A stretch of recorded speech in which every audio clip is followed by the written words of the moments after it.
Are you okay? Are you okay, Annie? Annie, are you okay? Lily. Lily, are you okay? Are you okay? Are you okay, Lily? What about Megan? Are you okay? Are you okay, Megan? Megan, are you okay? Are you okay? Are you okay, Megan? You've been struck by a smooth criminal. My coach. But I digress. But yeah, which one? You think Lily's been struck by the smooth criminal more than Megan? Grandma Lily has more of a history with the smooth one? All right, well, it's debatable. I just haven't put it in the comments which one they think got struck by the smooth criminal more. But I digress. Welcome back to the end game, where today I'm going to provide my reaction to the recent IAG Farms video where Tim talks about not taking criticism. I'm going to provide my reaction on that particular video. Before I go into my reaction, I do want to shout out those folks that have been active in the comments.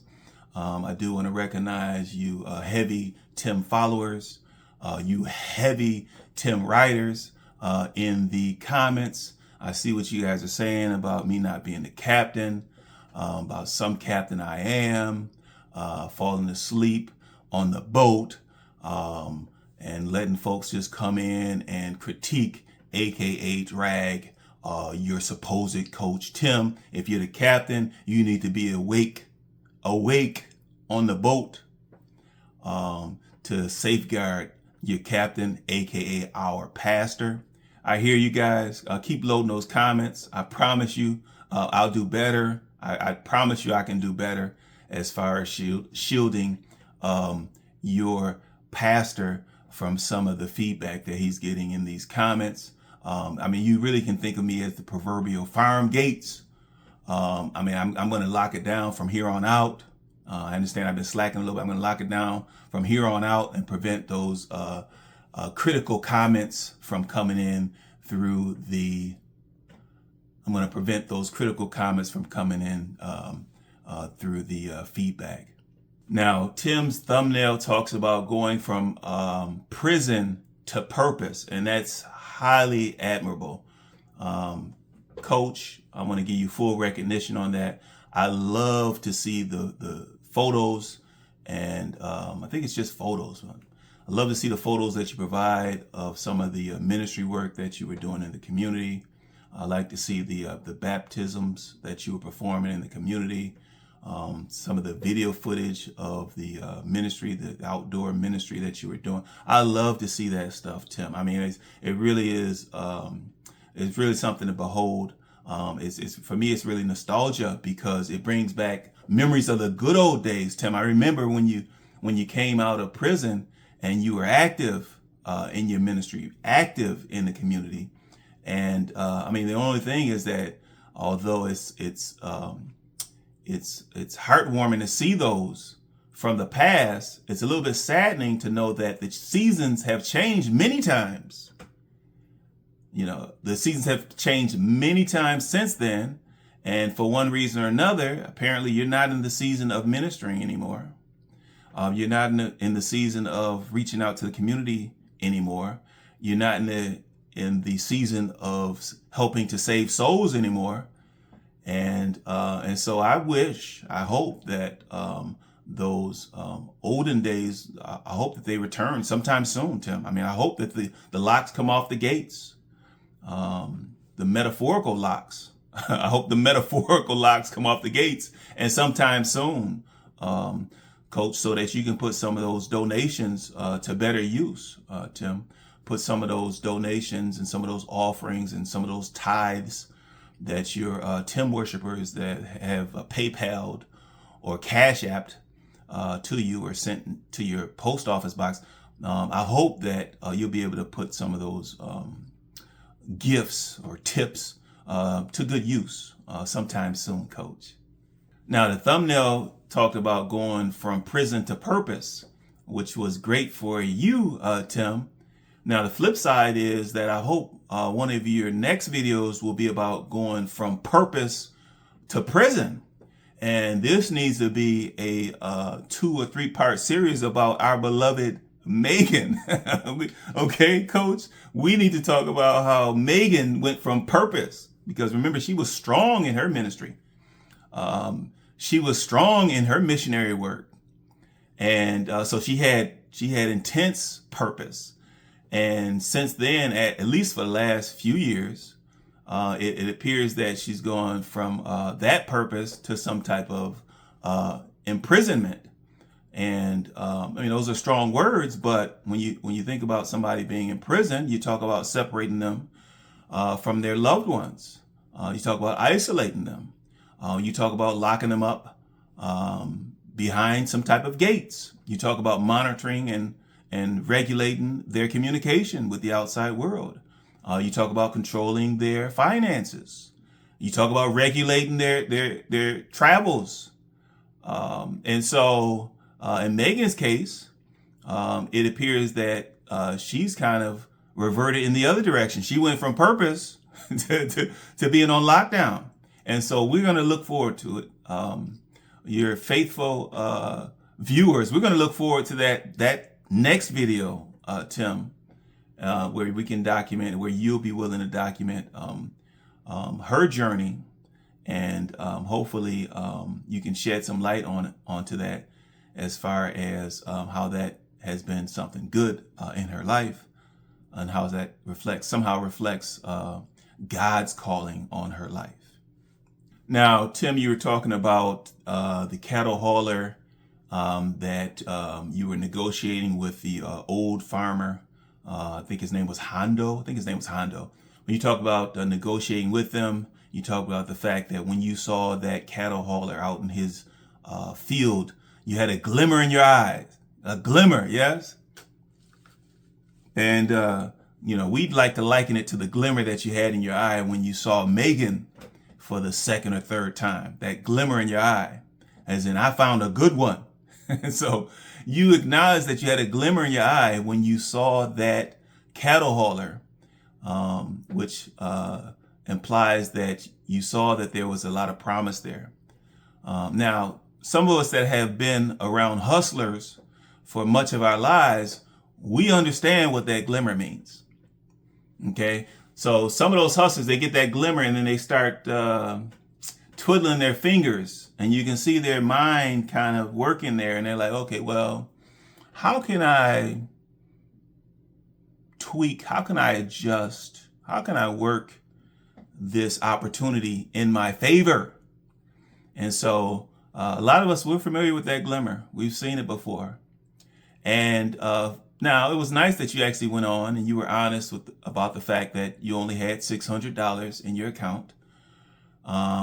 Unfortunately, as many hustlers do, you understated the truth, and you told Hondo that you only had $200. And I can understand why you'd be conflicted, considering that you were an active pastor. You were active at that time. You were an active pastor. I understand that you were ordained at the time. And so I understand how you were conflicted between the hustling coach, the hustler side of you, and the pastor or pastoral coach, or the pastor side. I understand why you were conflicted, but you had that glimmer in your eye. You had that glimmer that you just could not resist. You saw that opportunity. You saw that quote unquote Mark, that older gentleman, and you said, well, let's just go at it. To God be the glory. If it's meant to be, then let me make it happen. Let me force it to happen.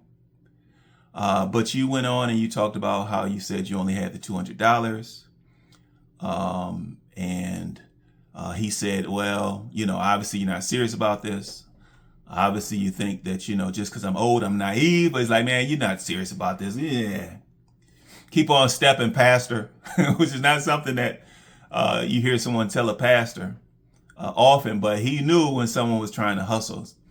Now, chances are, he saw that glimmer that you had in your eye. He saw it. When that glimmer popped up, he saw it. Oh, here we go. Here we go.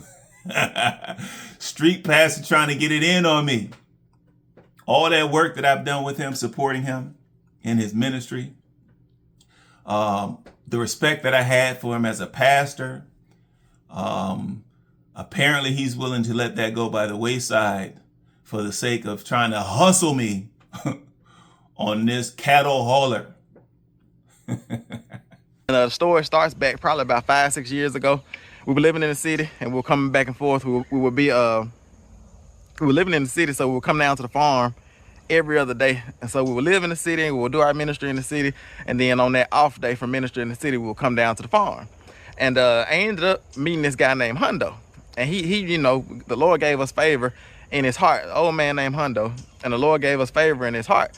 And because he heard about what we were doing, and Hundo kind of had some land and had a farm himself, and he heard about what we were doing, and he knew that I needed a cattle hauler because we had been talking and going back and forth, and he knew we raised rabbits because we kept our rabbits and our chickens in the city, and he would always come by and we would kind of network. And you know, he really wouldn't, like, because we would have our Sunday services. He actually lived in our neighborhood.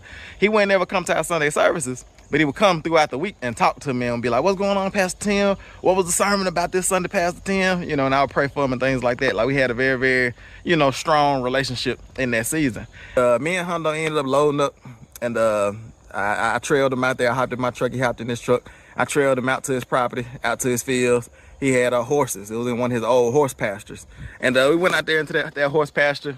And when I first looked at that cattle hauler, because if you've been around for a while, you saw that video when I went out. Like, that would have been way back in the very beginning, you know. But you saw that video when we went out and looked at that cattle hauler. We actually did a video on it a long time ago. But you saw when we pulled up in that old horse pasture and looked at that cattle hauler, I had a glimmer in my eye. I had a glimmer in my eye. I had a glimmer in my eye. Now, you explained to him that you were trying to hustle. I mean, you were trying to only spend the $200 or the $400 and be done with it. You weren't trying to take on any debt at that point in time.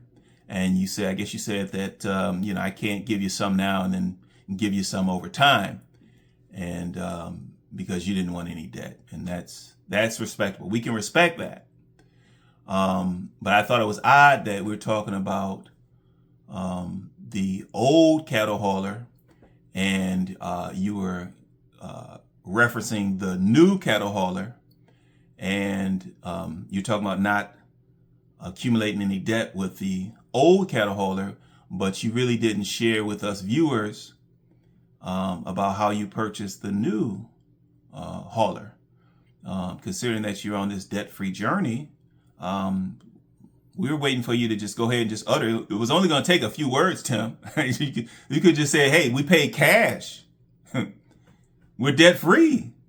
We paid cash for that cattle hauler, that shiny cattle hauler.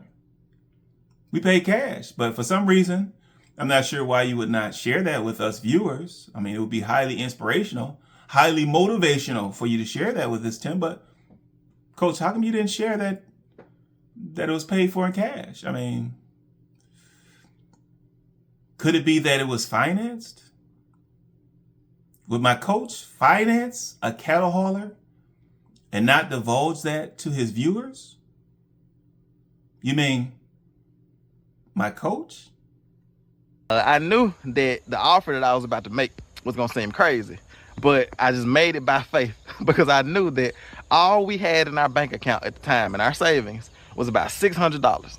And so I offered Hundo $200 because I knew that the thing needed tires. It was on flat. I think it was one tire that was holding there. And so I knew I needed 3 tires, and I was thinking like $150 a tire, $100 a tire. So pretty much we were spending everything we had on this old rotten cattle hauler. But cattle haulers are expensive. You know, if it would have had good tires on it, he could have charged me, you know, $2,000 for it. But when I told him $200, Hundo looked at me like I was crazy. For real. And he kind of walked off a little bit. He was like, man, you ain't serious. You ain't serious. And I was telling Hundo, I said, Hundo, you know, that's all we have, you know. And I'm not really able to offer you any more. Because if I had more, I would offer you more. If I had $1,000, I would offer you $1,000. And so Hundo looked at me and he said, I tell you what, give me $200 now and give me the rest later. And so I looked at Hundo, you know, and I said, I don't mean no harm, Hundo, you know, and I don't want to play around with you or nothing like that. But I don't want you to think I'm not serious about this cattle hauler, because I am. But I told Hundo, I said, I have $200 that I can give you. And we feel led to not get in any type of debt. And so I told Hundo, I said, all I can give you is $200. And, you know, I can't agree to give you any money later. You can tell he's kind of thinking. He looked at me, looked at the cattle hauler, and he said, I tell you what, give me $400 and you can drive away with it now. Because if I had more, I would offer you more. If I had more, I would offer you more. Later in the video, Tim, you tell us that a wise man once told you that you shouldn't take criticism from someone that you wouldn't want to trade places with. And of course, most of us critical listeners, critical thinkers, we're like, what wise man? What wise man would fix his mouth to utter that nonsense? What wise man? Was this somebody on the prison yard, Tim? I mean, Coach? I mean, who would open their mouth and say, don't listen to criticism unless you want to trade places? Now, as Christians, Coach, we don't want to trade places with anyone. The only one that we want to be like is Jesus. We don't want to trade places with anyone. Okay? We're not supposed to envy anyone. And certainly we're not supposed to covet anything from our neighbor. And so this talk about trading places with folks, Coach, I understand this is a video about you talking, Coach. Remember, Coach, the more talking you do, the more poop that you're stepping in, Coach. So, what wise man, Coach? Now, we understand, Coach, that when you're talking about that wise person or wise individual, we understand you're really talking about yourself, Coach. We realize that you're talking about the wise turtle, Coach. And you told yourself that, hey, I'm not going to listen to any criticism. I'm going to shut down my comments. Because me, when I'm high up on this perch, as king of the Tim worshipers, I don't want to trade places with any of you guys. I don't want to trade places with any of you guys. You can send me those gifts. You can send me those offerings. You can send me those tips, those packages, that cake. You can send me that cake, but I don't want to be like any of you guys. Now, foolishness like that type of mindset, Tim, that could only come from one person. And that's my coach. For real. And a wise man said that don't take criticism from someone you're not willing to trade places with, you know? And so we've been married 10, 11 years. And if somebody come along trying to criticize, then advice is one thing, because somebody can tell you what not to do. You can learn from their mistakes. But criticism is another thing. You know, so somebody that's not married, or somebody that doesn't have experience is the word I'm looking for. They don't have experience with marriage, and they try to critique and criticize your marriage, or don't take that. You know, now then they can give advice. You know, anybody can give advice, but critique and criticism, you have to have a certain level of wisdom to be able to speak into my life with critique. For real. Later, Tim said that, oh man, you love that cattle hauler, that original old cattle hauler. They don't build them like that anymore. They're strong, they're sturdy. All you gotta do is change out the flooring on it. Maybe put some type of covering on it, but you're like, man, we love that thing. Oh, and we used it. And up until the last couple of years on the farm. And, you know, I'm like, okay, well, am I hearing what I thought I heard? Because I'm like, okay, well, if ever that hauler was going to be valuable and useful for you, wouldn't it be most useful on the farm? But of course, you indicated to us that the season had changed. The season had already changed on that hauler. I said, yo, it's not good. It's not useful for taking chickens back and forth anymore. It's not useful for taking rabbits back and forth anymore. That big old cattle hauler. So the season changed on it, Tim. But we're like, hold on now. On a farm, wouldn't it be most useful on a farm, Tim? How do you change the season of a farm hauler now that you're on the farm, Tim? What did the season change to? It was just a beautiful thing, and we were happy, you know, to have that cattle hauler, because that's the season that we were in, and we were faithful, you know, over that cattle hauler.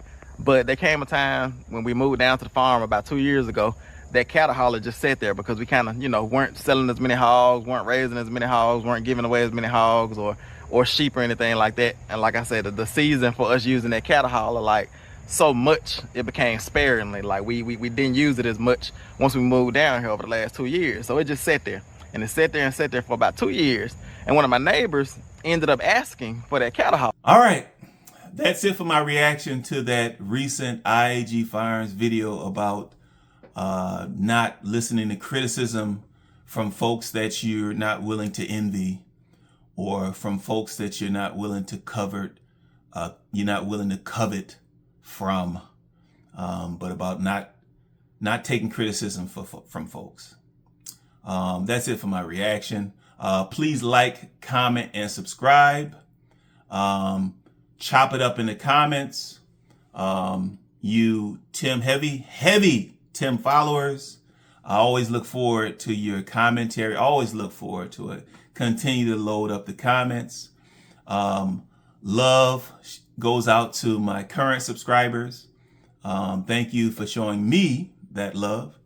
If you have not subscribed yet, please consider subscribing so that we can continue to shine that light. Until next time.